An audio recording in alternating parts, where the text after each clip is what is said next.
People often believe that when the heavy iron gears of a long life finally succumb to rust, the machine halts forever.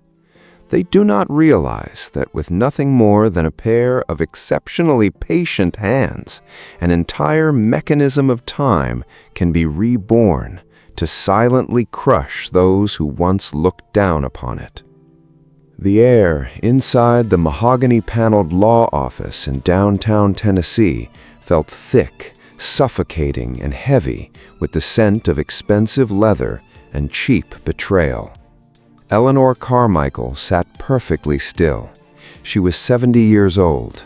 Her calloused hands that had bled from countless needle pricks, hauled raw lumber across acres of unyielding earth, and scrubbed thousands of square feet of hardwood floors, rested quietly on her lap. Across the sprawling, pristine oak desk sat Cornelius Vance, her husband of 45 years, and Preston Vance, the 42-year-old son she had nurtured and raised. They wore immaculate, tailor-made charcoal suits that sharply contrasted with Eleanor's faded, threadbare gray coat. Cornelius leaned back in his plush executive chair, his 74-year-old face a mask of practiced arrogance and calculated indifference. For 45 exhaustive years, Eleanor had poured every single ounce of her youth into building his towering empire. She had taken in mountains of cheap sewing to keep them fed during the early days, hauled heavy gallons of water across miles of winding dirt roads, and stood endlessly beneath the blazing 90-degree Fahrenheit summer sun to oversee the laying of every individual brick of their sprawling, multi-million-dollar estate. Yet the 2-inch thick stack of legal documents resting mere inches from her fingertips told a completely, entirely fabricated story. Through years of quiet, meticulous manipulation, Cornelius twisted every land deed, every bank record, and every marital contract to prove one devastating, airtight lie. Eleanor had zero financial contribution. She owned absolutely nothing. She was nothing. "Sign the paper, Mother," Preston demanded, his voice dropping into a cold, flat monotone that lacked even a fraction of human empathy. Eleanor did not flinch. She did not raise her weary voice, nor did she shed a single pathetic tear to beg for the comfortable life they were ruthlessly tearing away from her. She simply looked at her son. Her gaze was incredibly steady, piercing straight through the polished layers of his pragmatic cruelty, quietly taking in the cold-blooded reality of the greedy monster she had unknowingly birthed. He looked away first. Slowly, deliberately, Eleanor reached across the vast expanse of the polished wood desk and picked up the heavy brass pen. She did not bother to read the venomous tiny clauses detailing her absolute financial ruin. She merely pressed the dark blue ink to the crisp white parchment and signed away 45 years of her blood, her relentless sweat, and her unbreakable devotion. The sharp scratch of the pen tip echoed like a final damning verdict in the suffocating silence of the sterile room. When she finished the last stroke of her signature, she set the pen down exactly parallel to the sharp edge of the desk. "You should have been far more practical with your time," Cornelius remarked smoothly, adjusting his silk tie with a dismissive, victorious smirk. "This is just business, Eleanor." Eleanor stood up. She did not say a single word. She simply offered him a look of profound, undisturbed pity, gathered her frayed coat tight around her narrow shoulders, and turned her back on the men who had methodically hollowed out her entire existence. She walked out. The heavy mahogany door clicked shut firmly behind her, sealing away the vast fortune she had painfully built and the broken family she had permanently lost. Outside the glass lobby doors, the harsh, biting autumn wind whipped across the gray concrete pavement, chilling her frail body straight to the bone. Deep inside her right pocket, her rough, scarred fingers curled tightly around absolutely everything she had left in this vast, unforgiving world. It was exactly $36. The worn, crumpled paper bills felt impossibly small and frail against the vast, terrifying emptiness of her entirely new reality. $36. 45 years. She carried one single battered leather suitcase. It weighed no more than 20 pounds, molding merely a simple change of clothes, a rusted pair of professional tailoring shears, and a small wooden spool of heavy-duty cotton thread. She walked slowly down the long concrete steps of the towering legal building, her posture impeccably straight, her chin held high against the biting, relentless cold. Every single step she took away from that wretched office was a silent, powerful testament to a fierce dignity that no court order or greedy man could ever strip away. By nightfall, the harsh temperature had plummeted well below 40 degrees Fahrenheit. Eleanor found herself sitting huddled on a lumpy, stained mattress inside a cramped, windowless 10 by 10-foot storage room lent out of pity by an old, sympathetic acquaintance. The heavy, stagnant air smelled pungently of damp cardboard, old engine grease, and stale, settling dust.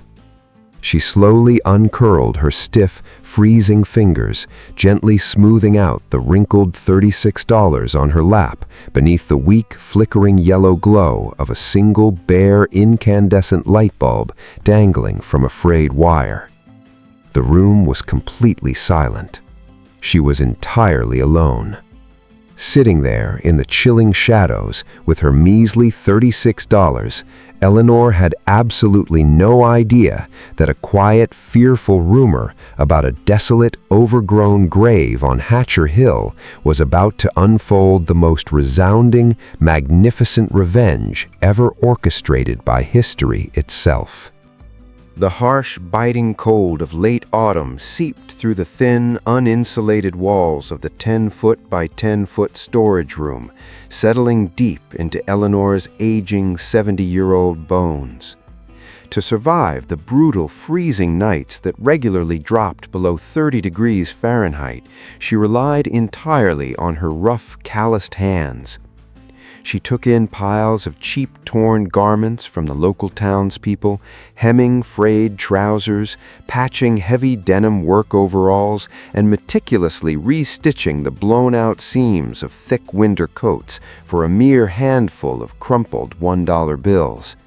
She worked continuously from the pale gray dawn until her tired, strained eyes watered under the dim yellow glare of the single overhead bulb. She never complained. One bleak, overcast Tuesday afternoon, while dropping off a neatly folded stack of mended flannel shirts at the bustling town diner, Eleanor caught the hushed, superstitious whispers of the locals. They spoke in fearful, lowered voices about a desolate, overgrown property perched high up on the foggy, treacherous slopes of Hatcher Hill. It was a dark, rotting wooden cabin that had sat completely abandoned for 40 long, agonizing years, shunned by the entire county as a cursed, unlucky house. The county clerk was reportedly foreclosing on the massive 5-acre property for decades of unpaid back taxes, but absolutely no one in their right mind dared to touch it. It was a graveyard of broken dreams. Eleanor listened quietly, her sharp, intelligent mind cataloging every single fearful detail the townspeople muttered over their steaming cups of black coffee. Later that same afternoon, while standing completely still at the icy, wind-swept bus station with her worn leather suitcase resting against her leg, a gleaming, jet-black luxury sedan pulled up sharply against the concrete curb. The tinted window rolled down with a smooth electric hum, revealing the arrogant, perfectly groomed face of her 42-year-old son. Preston Vance stared at her frayed coat and her battered, scuffed shoes with an expression of pure, unadulterated disgust. "Are you planning to move into that pile of garbage on the hill to wait for death?" he mocked coldly, his voice dripping with venomous, patronizing contempt. "Because nobody else is stupid enough to take that haunted trash." He smirked. Eleanor did not flinch, she did not raise her voice in desperate defense, and she certainly did not give him the satisfaction of a heartbroken, weeping mother. "Run your business, Preston," she replied calmly, her tone completely hollow of any affection or maternal warmth. She turned her head forward, her gaze fixing on the gray rolling clouds gathering in the distant horizon, utterly dismissing his hostile, sneering presence. Preston scoffed loudly, rolling up his tinted window before speeding away in a cloud of thick gray exhaust fumes. She began to walk. Instead of boarding the rusty, sputtering city bus back to her miserable, windowless storage room, Eleanor turned her worn shoes directly toward the imposing limestone steps of the county administration building. She walked steadily for 2 grueling miles against the biting wind, her mind working with the precise, methodical rhythm of a seasoned tailor calculating yards of heavy fabric. When she finally stepped up to the cluttered, chaotic desk of the county clerk, the exhausted, overworked man barely looked up from his endless piles of foreclosed property deeds. "I am here for the Hatcher Hill property," she stated clearly, her voice steady and resolute. The clerk froze, his eyes widening in absolute shock as he stared at the frail 70-year-old woman standing before him. He tried to warn her about the severe structural rot, the sprawling acres of untamed, dangerous wilderness, and the deeply ingrained local superstitions that surrounded the rotting, moss-covered cabin. Eleanor simply reached into the deep, frayed pocket of her gray wool coat. With slow, deliberate movements, she pulled out a handful of worn paper bills and heavy coins, carefully counting them out one by one. $14. She placed exactly $14 onto the scarred wooden counter. It was the precise administrative fee required to legally activate the transfer of the desperately foreclosed, unwanted deed. The clerk stamped the heavy official seal onto the faded yellow document with a loud, resounding thud, handing over the ownership of the terrifying, cursed wasteland to a woman who had absolutely nothing left to lose. Eleanor folded the deed.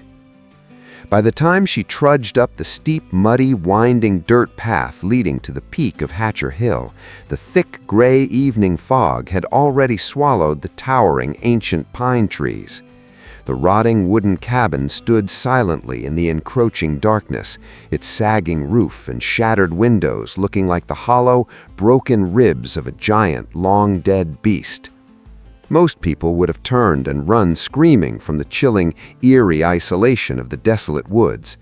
Eleanor simply stepped forward, her calloused hand reaching out to grasp the heavy, rusted iron doorknob. Ignoring the cruel, echoing mockery of the townspeople and the chilling sneer of her own flesh and blood, Eleanor pushed open the heavy, groaning oak door of the abandoned ruin, and instantly a distinct, heavy scent of old machine oil, tangled with the scent of damp, rotting wood, awakened a profound, razor-sharp intuition deep within her soul. The heavy oak door scraped against the warped floorboards with a haunting, elongated groan that echoed through the pitch-black entryway. Eleanor stepped over the threshold, her worn leather shoes crunching softly against a thick, 40-year accumulation of brittle, dead leaves and shattered glass. The freezing wind howled violently through the broken window panes, whipping her frayed gray wool coat around her fragile, 70-year-old knees, but she did not shiver, she did not hesitate, and she did not turn back to the cruel, comfortable world that had viciously spat her out. She set her 20-pound leather suitcase down upon the debris-covered floor, allowing her tired, strained eyes to slowly adjust to the suffocating, inky darkness of the desolate interior. It was completely freezing. Moonlight filtered faintly through the dense, creeping ivy that completely choked the shattered windows, casting long, skeletal shadows across the sprawling, open living space. The entire county, including her ruthless ex-husband and her cold-blooded son, had loudly laughed at this decaying, worthless pile of rubble, assuming it was nothing more than a cursed, rotting grave waiting to collapse under its own miserable weight. Eleanor, however, possessed the razor-sharp, uncompromising vision of a master tailor, a woman who had spent 45 exhaustive years meticulously aligning microscopic threads, measuring exact quarter-inch seams, and recognizing the hidden, fundamental structure beneath thick layers of ruined, ugly fabric. She began to strip away the decay. Using an old splintered wooden broom she found leaning against the collapsed front porch, the stoic woman spent agonizing hours sweeping away thick, suffocating sheets of gray cobwebs and mountains of toxic black dust. As the heavy layers of grime slowly peeled back under her relentless, calloused hands, the true, hidden anatomy of the forsaken cabin began to reveal itself in the pale, silver moonlight. The floorboards beneath her aching feet were not cheap, rotting pine. They were massive, unbroken planks of solid white oak, measuring a staggering 12 inches wide and at least 2 inches thick, locked together with an impossible, seamless precision that completely defied the destructive ravages of time. The foundation was entirely unyielding. She walked slowly toward the towering, exposed wooden beams supporting the vaulted, 20-foot ceiling, running her scarred, rough fingers along the heavy, dusty joints. There were absolutely no rusted iron nails holding the massive framework together, nor were there any sloppy, uneven metal brackets to mask incompetent, lazy craftsmanship. Instead, every single heavy wooden beam was perfectly connected by intricate, hand-carved mortise and tenon joints, a complex, brilliant architectural puzzle where every piece of heavy timber locked effortlessly into the next, distributing thousands of pounds of dead weight with the silent, flawless grace of a synchronized gear system. This was no cursed ruin. It was an impenetrable, forgotten fortress designed by an absolute genius. Her steady, calculating eyes moved from the unyielding ceiling joints down to the absolute center of the vast, dusty room, where a colossal, natural stone fireplace stood like a silent, ancient guardian of the mountain. The hearth was masterfully built from hundreds of jagged, gray river stones, stretching exactly 10 feet across the floor and rising straight up to pierce the heavy wooden roof above. Eleanor approached the cold, dark hearth, her breath forming small white clouds in the freezing 30-degree Fahrenheit air, and reached out to brush away a thick black layer of soot from the massive solid oak mantelpiece. Her hand stopped entirely.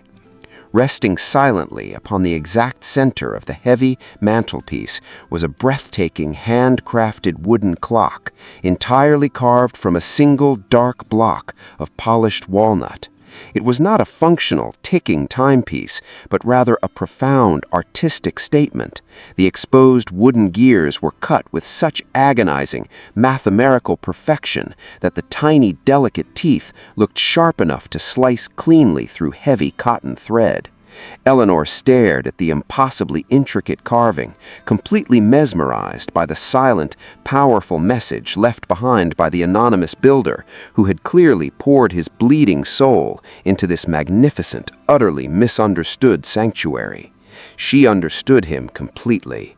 They both deeply knew the profound, isolating pain of building something truly magnificent in total silence, only to have the ignorant, greedy world cast it aside as utterly worthless garbage. "You are not ruined," she whispered softly, her voice filled with a quiet, profound reverence. "You were simply waiting." Eleanor turned away from the cold stone fireplace, her stoic spirit quietly ignited by the sheer, undeniable strength of the architectural masterpiece she had miraculously acquired for a mere $14. She picked up her splintered broom once more, carrying it into the dark, narrow hallway that led toward the back of the house, determined to uncover every single hidden inch of her new, formidable domain. She pushed into the dark kitchen. The back room was significantly colder, smelling intensely of old, dried earth and that same distinct metallic tang of heavy machine oil she had noticed at the front door. Eleanor swept away a massive rotting pile of collapsed ceiling drywall, her thin arms burning with deep muscular exhaustion as she cleared a narrow, dusty path toward the far shadowed corner of the kitchen. Her wooden broom suddenly struck something incredibly hard, producing a dull, heavy metallic clang that completely shattered the absolute silence of the empty, sprawling house. She dropped her splintered broom. Kneeling down heavily on the freezing, dusty floorboards, she pushed aside a thick, damp canvas tarp to reveal a massive, solid steel door built directly into the reinforced stone foundation. It was completely out of place in a wooden cabin, rigidly framed by thick, heavy iron plates and secured by a bizarre, incredibly heavy padlock that was shaped exactly like a jagged, rusted gear. The freezing pale dawn broke over the jagged ridges of the Appalachian Mountains, casting long, haunting gray shadows across the rotting front porch. Eleanor did not own a soft mattress. She did not have a warm furnace to ward off the biting 32-degree Fahrenheit morning chill, and she certainly did not have the luxury of resting her aching 70-year-old bones. She rose silently from the hard, unforgiving oak floorboards, tightly tying her faded gray scarf around her silver hair, and immediately began the agonizing, back-breaking labor of dragging her desperately broken world out of the deep, suffocating mud. She found a heavy, galvanized steel bucket, completely coated in thick brown rust, sitting abandoned near the collapsed back shed. Wrapping her scarred, calloused fingers around the icy metal handle, she hauled heavy gallons of freezing well water across the sprawling, overgrown yard, completely ignoring the sharp, stabbing pain radiating through her exhausted shoulders. She worked without a single whisper of complaint. For 45 years, she had silently swept the pristine marble floors of her treacherous husband's sprawling estate, completely polishing his arrogant public image while he kept his own manicured, perfectly clean hands far away from any actual, meaningful hard labor. Now, kneeling in the freezing dirt of a property she had purchased for a mere $14, she used a dull, rusted iron scraper to painstakingly peel away 4 decades of thick black moss from the rotting exterior siding. Her knuckles bled, her cracked lips stung in the harsh mountain wind, and her thin, frayed wool coat became completely soaked through with muddy, freezing water. But her incredibly sharp mind remained absolutely calm, entirely focused, and remarkably at peace. She was not serving a greedy, manipulative master anymore. She was finally serving herself. Days bled seamlessly into long, exhausting weeks as the stoic woman systematically cleared hundreds of pounds of shattered glass, rotting timber, and dead, decaying leaves from the vast, neglected interior of the massive 5-acre estate. The sheer, terrifying magnitude of the physical destruction would have instantly crushed a lesser soul, forcing them to run crying back to the comfortable, cruel society that had completely abandoned them. Eleanor merely wiped the stinging sweat and black grime from her deeply lined forehead, picking up the heavy iron scraper to violently tear away another thick sheet of suffocating, toxic mildew from the beautiful, masterfully carved wooden window frames. She did not cry over her lost fortune, she did not scream at the uncaring sky, and she absolutely never pitied her own grueling, solitary existence. Her silence was her absolute armor. A mile down the winding, treacherous dirt path, a 68-year-old man named Silas stood quietly leaning against a heavy wooden fence post, his weathered, deeply lined face watching the thin trail of gray smoke rising from the supposedly cursed hill. Silas was a notoriously grumpy, solitary gardener, a man whose hands were permanently stained with dark topsoil, and who had spent his entire harsh life cultivating life from the brutal, unyielding Appalachian earth. For over a week, he had stood in the freezing valley, completely mesmerized by the tiny, frail silhouette of the 70-year-old woman hauling massive, 50-pound logs and buckets of freezing water without ever taking a single moment to rest.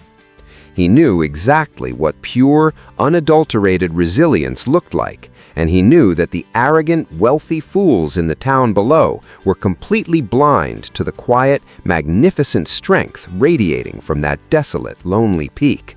He decided to climb the hill.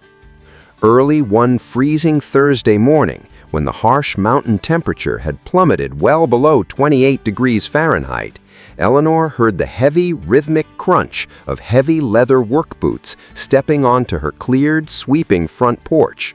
She slowly lowered her heavy, rusted scrubbing brush, her chest heaving with quiet, controlled breaths, and turned to see the rugged, unsmiling gardener standing silently by the broken front door.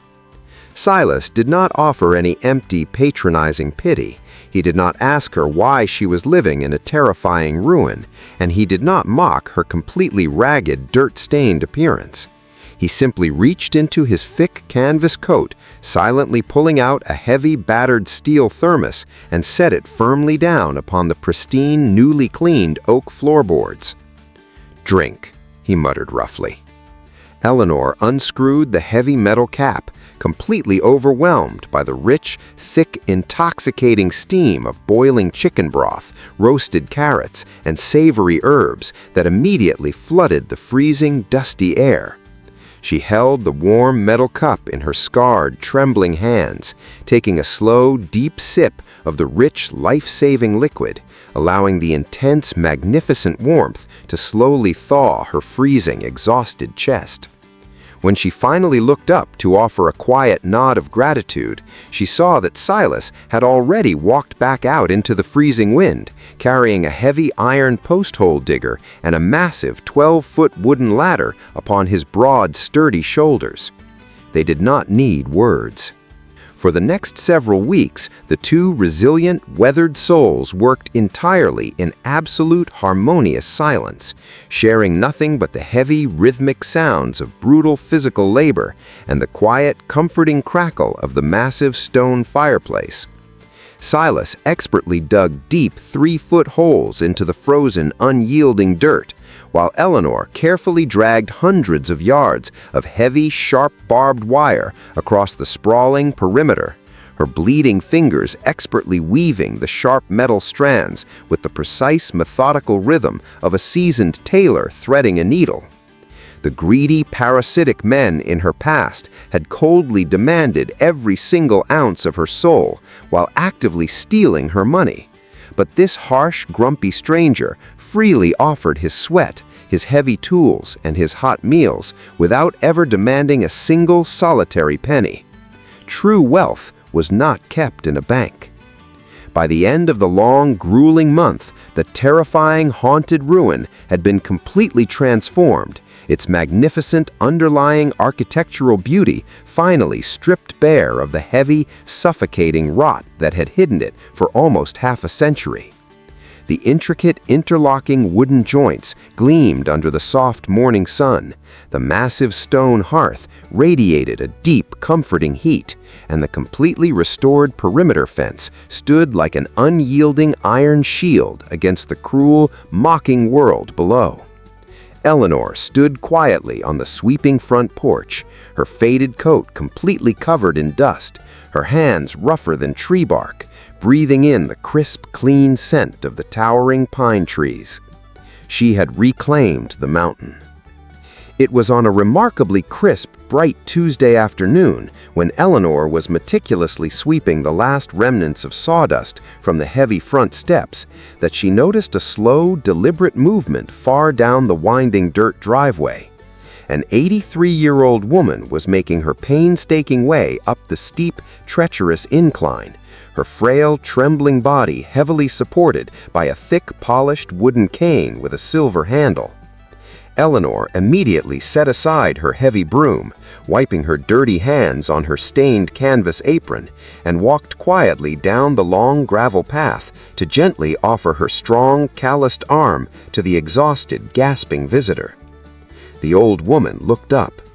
Her name was Matilda Hawthorne, and her deeply wrinkled, pale face carried the distinct, heavy weight of a profound, painful history that stretched far beyond the borders of the quiet Tennessee town. She was the sole surviving granddaughter of the brilliant, entirely reclusive German refugee watchmaker who had originally built this magnificent, impenetrable wooden fortress with his own bare, bleeding hands to protect his most precious, hidden secrets. She stood completely still in the center of the sprawling yard, her watery, faded blue eyes slowly sweeping over the perfectly restored oak planks, the gleaming stone chimney, and the tightly secured perimeter fence. Tears spilled down her wrinkled cheeks. They all said it was a cursed, worthless pile of rotting garbage, Matilda whispered softly, her frail voice trembling with an overwhelming, profound mixture of immense sorrow and soaring, beautiful relief. They completely laughed at my grandfather. They called him an insane, paranoid fool, and they let his magnificent, beautiful masterpiece rot in the freezing rain for 40 long years. Eleanor simply reached out, gently wrapping her rough, dirt-stained hands around Matilda's trembling, frail fingers, completely anchoring the old woman with her quiet, unshakable strength. "It is incredibly beautiful," Eleanor replied softly. Matilda slowly reached into the deep pocket of her heavy, black wool coat, her trembling, arthritic fingers pulling out a small, incredibly old manila envelope that was completely sealed with cracked, brittle red wax.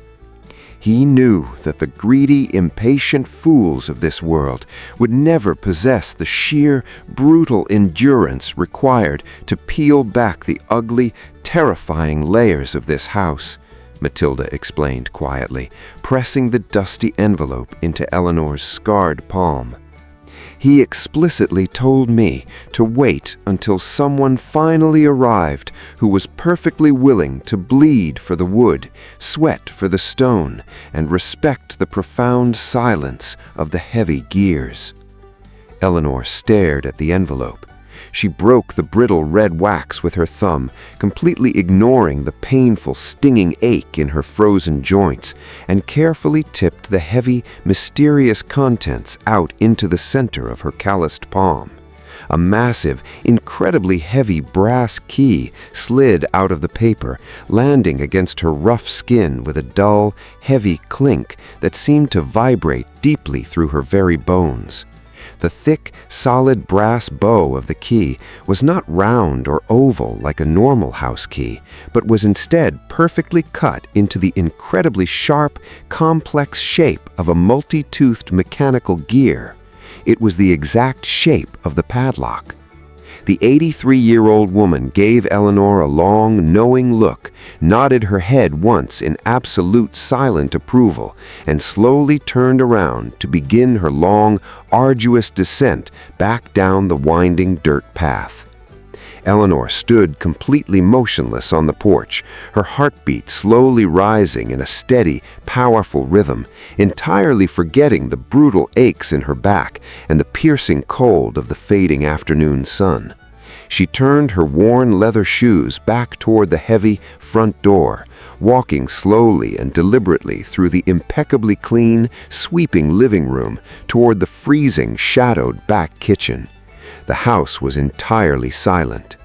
Under the dim, fading light of the early evening, she walked straight up to the massive, reinforced steel door built entirely into the heavy stone foundation, her eyes locked intensely on the strange, rusted padlock. She raised her rough, calloused right hand, her breathing completely stopping in her chest, and firmly pushed the heavy brass key straight into the dark, narrow keyhole. She turned the metal gear. A sharp, incredibly loud metallic crack violently shattered the suffocating silence, completely disengaging the heavy internal tumblers of the iron lock that had held tight for decades. Eleanor pulled the heavy padlock away, grabbed the frozen steel handle, and pulled with all her remaining strength, dragging the massive, heavy metal door open upon its groaning, rusted iron hinges. A freezing, violent gust of trapped air instantly rushed out, violently whipping her gray hair back, and immediately a thick, incredibly heavy scent of pristine machine oil and polished brass that had been tightly sealed away for exactly half a century completely swallowed her. The heavy, reinforced steel door swung entirely open upon its massive iron hinges, completely breaking a vacuum seal that had held tight for half a century. The air that rushed past Eleanor was absolutely nothing like the damp, rotting stench of the decaying world outside. Instead, it was completely stagnant, incredibly cold, and completely devoid of the toxic black mold that had consumed the rest of the ruined property. The brilliant, terrified German refugee had not simply built a basement storage closet. He had engineered a hermetically sealed, perfect mechanical vacuum deep within the unyielding rock of the mountain. Eleanor reached out into the pitch-black darkness, her calloused, dirt-stained fingers fumbling slightly along the freezing stone wall until she felt the heavy, distinct click of an old brass rotary switch. The instant room flooded with light. A long, perfectly spaced row of low-wattage, heavy-duty industrial bulbs flickered to life, casting a warm, rich amber glow across the hidden sanctuary. It was a pristine 20-foot by 20-foot horological workshop that looked as though its brilliant master had simply stepped out for a brief, quiet walk in the woods. The air was incredibly thick with the beautiful, intoxicating scent of refined mineral oil, aged cherry wood, and polished brass, completely perfectly preserved against the brutal ravages of time. There was absolutely no dust anywhere. Eleanor stepped slowly inside, her worn leather shoes making absolutely no sound against the thick, insulated rubber matting that covered the solid stone floor. The absolute center of the room was entirely dominated by a massive 6-foot-long solid mahogany workbench, its expansive surface meticulously organized with hundreds of microscopic, masterfully crafted steel watchmaking tools. Tiny razor-sharp steel tweezers, delicate brass hammers no larger than a human fingernail, custom-milled screwdrivers measuring mere fractions of an inch, and thick glass vials of synthetic sapphire oil were perfectly arranged in ascending order of size. It was the ultimate holy grail of a master craftsman. Eleanor understood this silent, rigid discipline intimately, recognizing the exact same meticulous, profound care she had utilized for 45 grueling years to organize her own heavy steel tailoring shears, her microscopic sewing needles, and her thick wooden spools of heavy-duty cotton thread. She walked slowly past the magnificent workbench, her eyes completely captivated by the heavy, reinforced oak shelving unit securely bolted to the far back wall. She held her breath completely. Lined up along the heavy wooden shelves were exactly 87 dark green velvet boxes, completely immaculate and perfectly spaced exactly 2 inches apart from one another. Eleanor reached out with her scarred, shaking hands, gently pulling the first heavy velvet box from the pristine shelf, feeling the magnificent, undeniable weight of history resting against her calloused palm. She lifted the padded lid. Resting perfectly against the soft emerald silk lining was a breathtaking, heavy gold pocket watch from the late 19th century. It was an ultra-complicated mechanical masterpiece, completely covered in microscopic, hand-engraved floral patterns that caught the amber light with a blinding, magnificent brilliance. She recognized the faded, incredibly elegant cursive font deeply engraved onto the pristine white enamel dial immediately. Patek Philippe. She opened a second heavy box, then a third, and then a fourth, her stoic heart pounding with a slow, tremendous rhythm against her ribs. Vacheron Constantin, Ottermos Piguet. The brilliant, paranoid watchmaker had deliberately used this impenetrable hidden fortress to secretly repair and hoard the most magnificent, incredibly rare mechanical timepieces ever created in the history of the world, desperate to hide them from the greedy, violent destruction of the society he had fled. Exactly 87 flawless, ticking masterpieces were waiting silently in the dark. Eleanor gently placed the magnificent gold timepiece back into its soft velvet cradle, moving her tired, aching legs toward the heavy wooden executive desk nestled deeply in the far corner of the pristine room. She pulled open the wide central drawer, the heavy cherry wood sliding perfectly smoothly on its oiled metal tracks without a single solitary sound. Lying entirely alone in the center of the completely empty drawer was a thick, heavy manila folder tightly bound with a faded black silk ribbon. She untied the knot. Inside the thick folder was a towering stack of pristine, perfectly preserved legal documents printed on heavy parchment paper, bearing the unmistakable, intricate security watermarks of an elite Swiss bank. It was a massive, incredibly complex blind financial trust, deliberately established decades ago to legally absorb and continuously reinvest the silent, enormous wealth generated by the genius watchmaker. Pinned carefully to the very top of the massive stack of financial ledgers was a single, handwritten note, pinned in sharp, meticulous black ink. "To the one who broke the rust," she read aloud, her usually steady voice dropping into a reverent, hushed whisper. Eleanor held the paper up to the warm amber light, absorbing every single deliberate word. The world is entirely filled with impatient, greedy parasites who only know how to consume, to violently destroy, and to abandon what they do not immediately understand. I leave this entire fortune, these 87 mechanical souls, and the absolute legal rights to the Swiss trust to anyone who possesses the profound, unyielding patience required to see through the ugly decay, bleed for the heavy wood, and save this house. She lowered the paper slowly. For 45 grueling years, she had been systematically stripped of her dignity, completely drained of her youth, and ultimately thrown onto the freezing concrete street with a miserable $36 in her frayed blocket. She never screamed at the sky, she never begged her cruel son for mercy, and she never compromised her profound, quiet honor for a single, solitary moment. Now, standing completely alone in the warm amber glow of the hidden vault, the magnificent, heavy gears of the universe had finally aligned to deliver the most absolute, undeniable justice. She did not weep. She simply closed her tired eyes, breathing in the rich, mechanical scent of the silent room, completely overwhelmed by the breathtaking scale of history and the beautiful, uncompromising reward of pure, silent endurance. The quiet, stoic woman had purchased an entire untouchable empire for exactly $14. She was completely safe.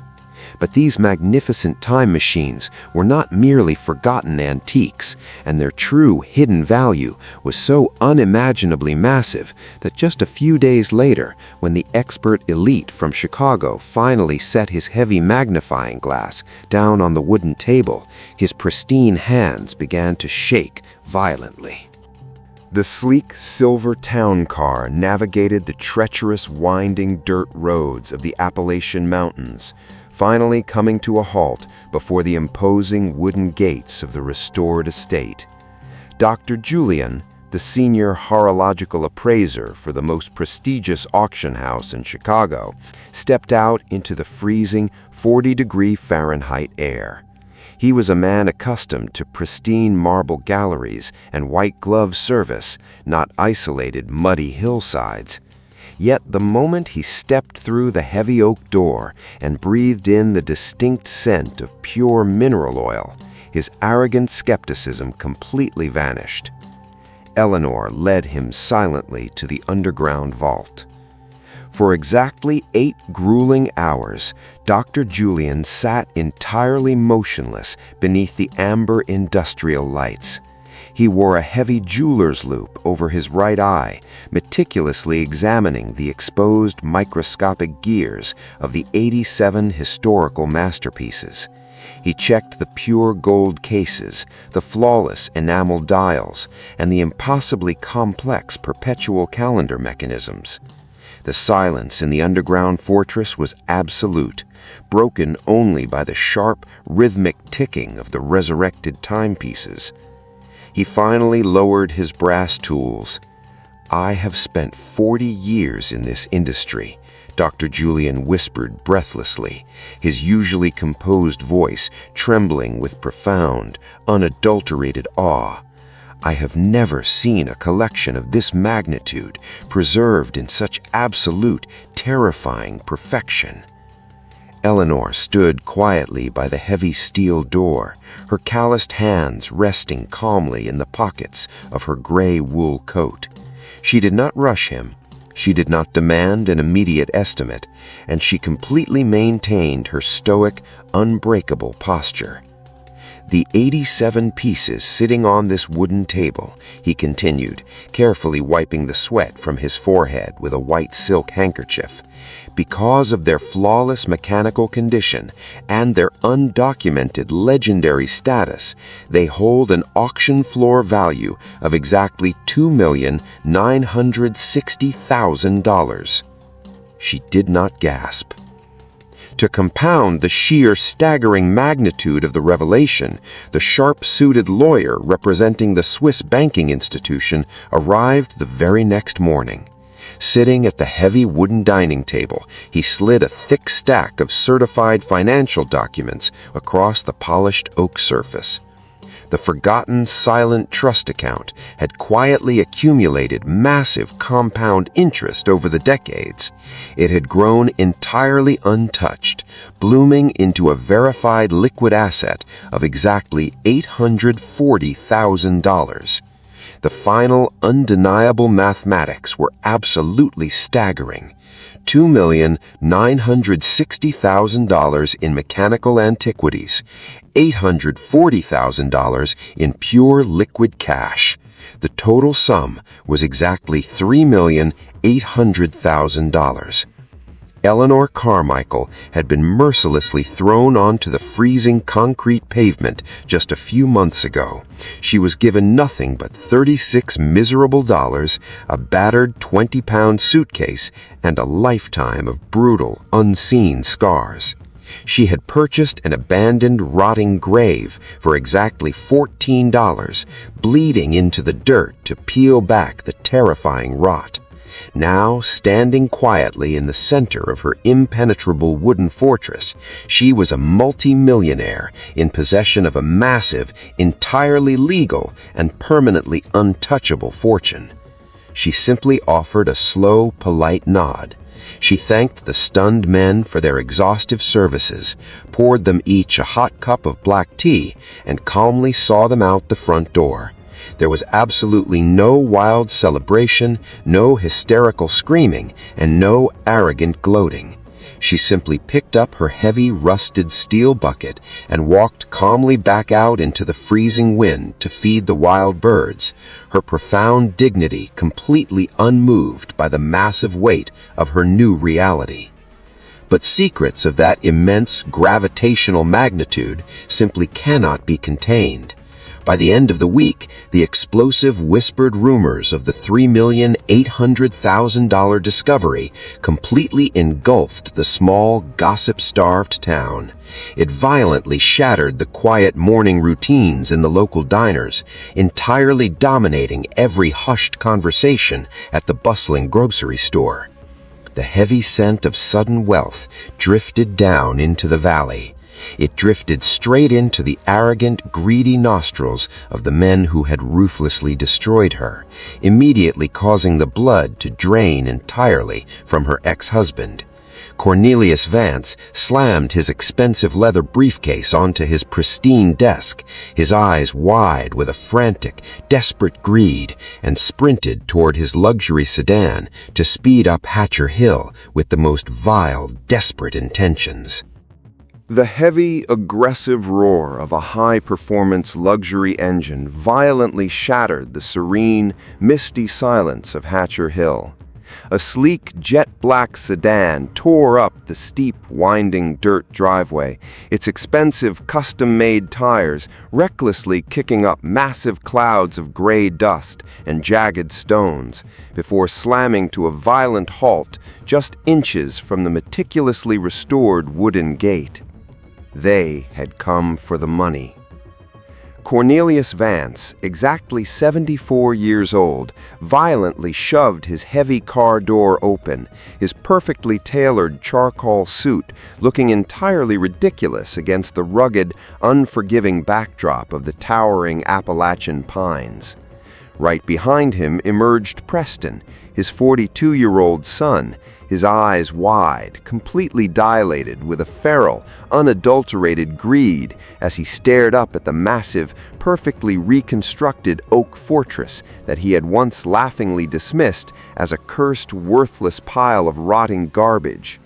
They completely ignored the massive, heavy iron padlock securing the perimeter fence, aggressively rattling the thick steel chains with their soft, meticulously manicured hands. Eleanor sat perfectly still. She was relaxing on a heavy, hand-carved wooden rocking chair on the sweeping front porch, wrapped comfortably in a thick, hand-stitched wool blanket to ward off the biting 45-degree Fahrenheit mountain chill. She held a delicate, steaming porcelain cup of Earl Grey tea in her scarred, calloused hands, her deeply lined 70-year-old face a mask of absolute, impenetrable calm. She watched the two desperate, pathetic men struggling at her gate like trapped, starving animals, but she did not stand up to greet them. She did not offer them a single ounce of hospitality, and she absolutely did not unlock the heavy iron gate. "Eleanor!" Cornelius shouted loudly, completely dropping his arrogant, cold-blooded facade and plastering on a grotesque, painfully fake smile that did not quite reach his cold, calculating eyes. "My dear wife, please open the gate so we can discuss this absolute miracle as a family." She took a slow sip of her tea. "You have no family here," she replied quietly. Instantly, Preston lost his fragile temper, aggressively kicking the heavy wooden fence post with his expensive Italian leather shoe. "Listen to me, you crazy old woman," he sneered viciously, his voice dripping with venomous, impatient entitlement. "You think you can just hide up here with nearly $4 million while I am struggling to secure the commercial permits for the downtown property? That money belongs to the Vance estate." Cornelius quickly raised his hand to silence his foolish son, stepping closer to the iron bars with a dark, threatening glare. "We can do this the easy way, or we can do this the hard way, Eleanor," he threatened smoothly, his voice dropping into the familiar, manipulative cadence he had used to control her for 45 grueling years. He smirked viciously.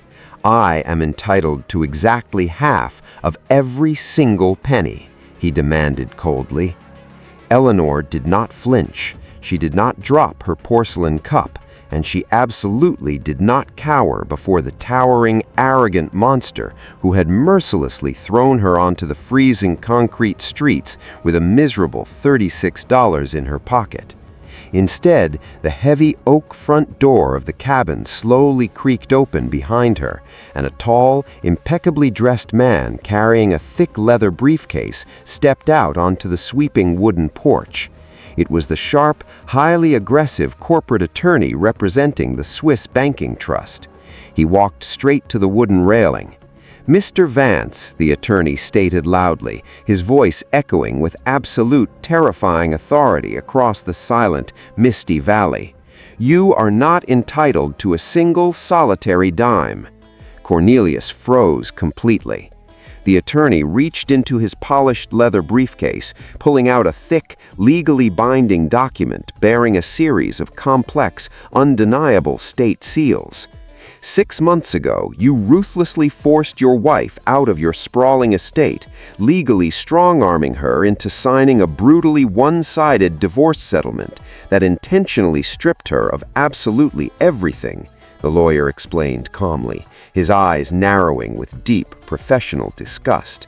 "To ensure she could never, ever return to claim a single penny of your precious empire, you specifically instructed your legal team to draft an absolute severance clause."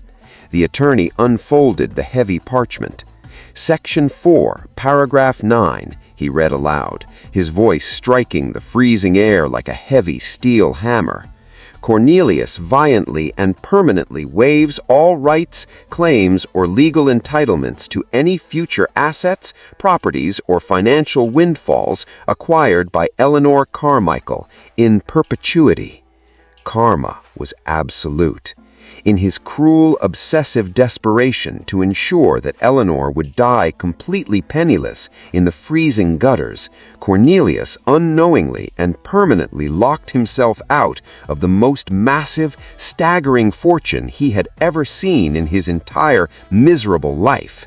Furthermore, the attorney held up the magnificent, ancient Swiss trust document, highlighting the brilliant, paranoid watchmaker's exact handwritten stipulations in the heavy black ink. The trust explicitly mandates that the entire financial portfolio is gifted solely to the current individual who holds the legal deed to this exact property. You do not own the property. You do not own the trust. You own absolutely nothing here. Cornelius stumbled backward, his face completely devoid of color. But the absolute crushing weight of the universe was not finished delivering its magnificent justice. The attorney placed the divorce documents back into his leather briefcase and slowly pulled out a second, much thinner manila envelope. "During our extensive mandated background checks to fully verify Mrs. Carmichael's completely clean financial standing, we were required to examine the previous marital tax filings," the attorney noted quietly, adjusting his glasses. "We discovered a massive, highly illegal web of offshore shell companies, completely fraudulent deductions, and hidden corporate assets that you have been manipulating for over 20 years to successfully evade federal taxation." Preston gasped loudly. "As legally bound fiduciaries, we have already forwarded the entire unredacted dossier directly to the Criminal Investigation Division of the Internal Revenue Service," the lawyer finished cleanly. "They will be arriving at your downtown office before noon today to officially seize every single asset you currently possess." The heavy, iron jaws of reality clamped down instantly. Cornelius Vance, the towering, arrogant tyrant who spent 45 years ruthlessly building an empire on the broken, bleeding back of his stoic wife, physically collapsed against his luxury sedan, his expensive suit dragged in the mud, his knees buckling entirely, his chest heaving with violent, terrified gasps as he realized that he was about to permanently lose his massive home, his lucrative business, and his precious, carefully manicured freedom. Preston stood completely paralyzed in the freezing dirt, his jaw hanging completely slack, entirely ruined by the very greed that had systematically poisoned his rotting soul. Eleanor took one final, slow sip of her warm tea. "Get off my property," she ordered quietly. The two broken, completely defeated men did not say another word. They crawled into their luxury vehicle like beaten, pathetic dogs, slowly backing down the steep, winding mountain road in absolute, profound disgrace, entirely crushed under the magnificent, uncompromising weight of their own wicked creation. The sleek, jet-black sedan slowly crept down the treacherous, rocky incline, its engine whining pitifully against the steep grade, taking the pathetic, greedy cowards back to a crumbling, doomed reality that they completely deserved. Those treacherous fools vanished completely from her sight in total, absolute humiliation, quietly returning the pure, crisp air to the misty mountain peak, exactly where Eleanor prepared to execute one final, profoundly beautiful mission. The heavy, intoxicating scent of greed had permanently vanished from the mountain air, replaced entirely by the sweet, fragrant bloom of wild Appalachian honeysuckle and the rich, comforting aroma of freshly brewed black tea. Despite possessing a staggering, perfectly legal fortune of exactly $3,800,000, Eleanor Carmichael did not purchase a sprawling, ridiculous mansion in the city. She did not hire a fleet of subservient, uniform-clad maids, and she absolutely refused to wrap her scarred, calloused body in absurdly expensive, frivolous luxury. She remained exactly who she was. 2 peaceful, magnificent years quietly passed on the misty slopes of Hatcher Hill. Eleanor, now a serene 72-year-old woman, had successfully transformed the terrifying $14 rotting ruin into a breathtaking beacon of absolute resilience. The massive, impenetrable wooden fortress now proudly bore a heavy, polished bronze plaque securely bolted beside the thick front door, officially designating the sanctuary as the Hawthorne Timepiece Museum. The paranoid genius was finally honored. Inside the sprawling, immaculate living room, exactly 87 magnificent, ultra-complicated mechanical pocket watches were beautifully displayed in heavily reinforced glass cases. They ticked in absolute perfect unison. But the vast 5-acre estate was not merely a silent, frozen mausoleum of history. Eleanor had entirely converted the massive 50-foot back barn into a brightly lit, fully funded vocational workshop for the destitute, utterly forgotten women of the local county. She purchased dozens of heavy-duty steel sewing machines, thousands of yards of premium weather-resistant fabric, and endless wooden spools of heavy cotton thread. She taught them how to survive.